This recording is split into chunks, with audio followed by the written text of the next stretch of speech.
రెస్ట్రిక్టెడ్గా నిలబడలేను. ఎందుకంటే చాలాసేపు నుంచి చెన్నారెడ్డి గారిని ఒక 20 సార్లు చూశాను కోపంగా. ఎందుకంటే ఇక్కడి నుంచి అక్కడికి చేర్లు, సరే అలా అడ్జస్ట్ అయిపోదామని అంటే ముందు ఎవరు లేరు, ఉన్నారు 100 మంది. అంటే ఒకటి ఉత్సాహము సభ నుంచి రావాలి, లేదా సభా మర్యాద నుంచి రావాలి. అవునా? యోగత్వం, యోగుల గురించి మాట్లాడే మహా అవకాశం మరోసారి కారణ జన్ముడు చంద్రారెడ్డి నాకు ఇచ్చినందుకు పరమశివుడి యొక్క మహా ఆశీర్వాదం వల్ల ఉండాలని, కేదారేశ్వరుడి నిజమైన శ్రేయస్సు ఆ కుటుంబంపై ఉండాలని కోరుతూ, అసలు యోగంలో ఉన్న సిద్ధత్వం ఎంతమందికి టాటాయిస్ తెలుసు? ఇక్కడ తాబేలు తెలుసుగా. ఒకసారి తాబేలు సముద్ర మార్గం అంటే కిందికి వెళ్ళి పైకి వచ్చేసరికి 4 నుంచి 6 గంటల సమయం.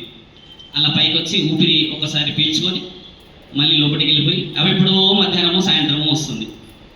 ఇది గమనించిన మహా ఋషులు ఈ యొక్క జీవరాశి ఏమిటి, అలా సముద్ర గర్భానికి వెళ్ళి మళ్ళీ చాలా సమయానికి వస్తుంది ఏమిటి అని దాన్ని బయటికి తీసుకొచ్చి పెట్టారు.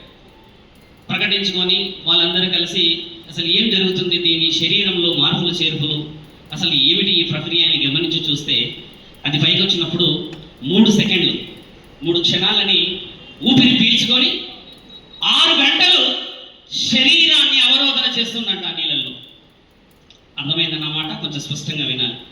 ఒకసారి తాబేలు పైకి వచ్చి ప్రకృతిని చూసి 3 సెకండ్లు ఊపిరి పీల్చుకొని మళ్ళీ 6 గంటలు నీళ్ళలోకి వెళ్ళిపోతుందంట.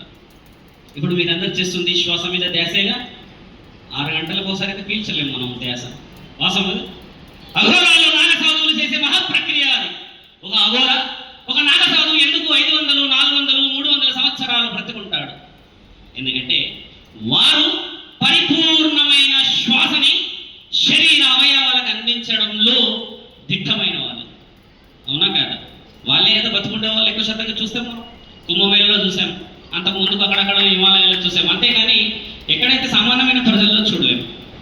ఆ తర్వాత ఇందాక రజనీ రామ గారు అన్నారు, మహాపురుషుడు, యుగ పురుషుడు, కలియుగంలో అయినా ఏ యుగంలో అయినా ఇంతవరకు 3 కన్నులు తెరవని నా తండ్రి మహాముఖ్యండి ఎప్పుడు కళ్ళు మూసుకొనే ఉంటాడు.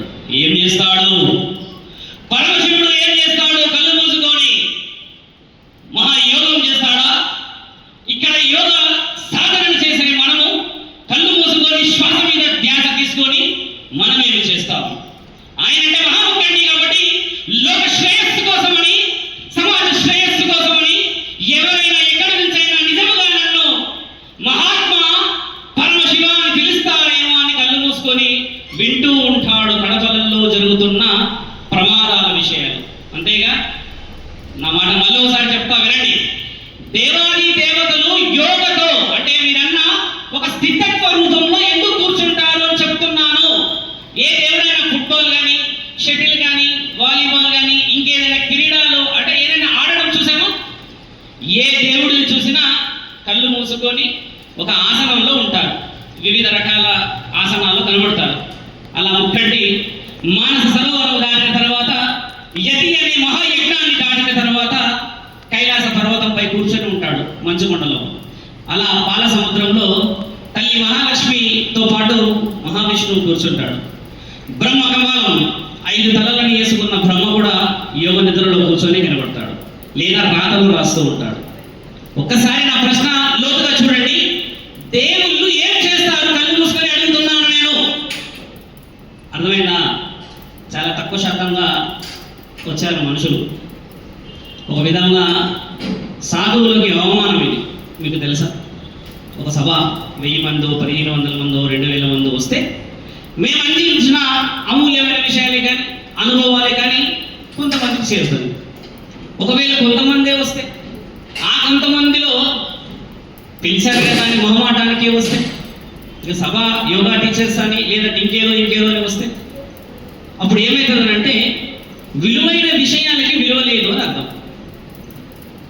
ఇప్పుడు మీరందరూ కారణ జన్ములే. ఎందుకంటే 1000 మాటల్లో ఒక పదం మనకి నచ్చినా చాలు, అంతే కదా? ఇందాక మదన్ గుప్తా గారు మాట్లాడినప్పుడు మీరు గమనించారు, చరిత్ర గురించి చెప్పారు. చరిత్రలో ఏం జరిగింది, సనాతనం మీద ఏం జరిగింది, మన మీద యుద్ధాలు ఎందుకు జరిగాయి, ఎవరు మతోన్మాదులు లేదా పరాయి దేశస్తులు అని చెప్పారు. అవునా కదా? ఇన్ని విషయాలు చెప్తున్నప్పుడు మరి ఎంతమందికి మన చరిత్ర అంటే తెలుసు? ఎంతమందికి యుగతత్వంలో మనం ఏమి గెలవచ్చని తెలుసు? తెలీదా? తెలుసా? తెలీదా? ఇందాక బలి కొట్టారే చప్పట్లు, ఒకటే టపట కొట్టారు, ఇప్పుడు చప్పట్లు కొట్టలేరుగా. ఎందుకంటే భావాలు కనలేకపోతే అవి చప్పట్లు మాత్రమే. మీ చప్పట్లు వినడానికి రాలేదమ్మో, వచ్చింది ఇక్కడ సనాతన ధర్మాన్ని కాపాడడానికి. సనాతన ధర్మాన్ని కాపాడడానికి ప్రశంసలు అవసరమా? ప్రశంసలు అవసరం లేదు. ప్రశంసలే అయితే మాకు కూడా గద్ద చెట్టు ఉండేది. ఇప్పుడు అర్థమైందా? కాషాయాన్ని ధరించామంటే అన్నీ చూసిన